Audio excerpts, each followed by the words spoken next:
EPD, paigtingin ang tech-based intel ngayong holiday season. Detalye mula kay Edniel Parosa, RH52. Edniel, good morning.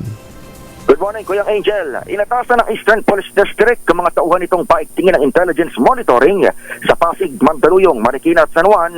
Ayaw papalapit ang Kapaskuhan. Binigyan din ni District Director Police Colonel William Mortuliao ang pangangailangan sa tinawag niyang tech-based na police system kung saan gagamit ng modernong at makabagong teknolohiya itong EPD sa pagbabantay laban sa posibleng banta. Ginawa ni Tuliao ang direktiba sa harap ng sunod-sunod na event ngayong buwan gaya ng Pasko, anibersaryo ng CPP-NPA at pagpapalit ng taon. Utos sa Tuliao sa mga chiefs of police, mas maging agresibo rin sa information campaign kung paano makaiwas sa krimen. Magpapakalat mahigit sa 1,600 tauhan ng EPD sa buong Metro East para tumaos sa mga pampublikong lugar sa buong holiday season. Ito si Edniel Parosa, nag-uulat para sa News RH.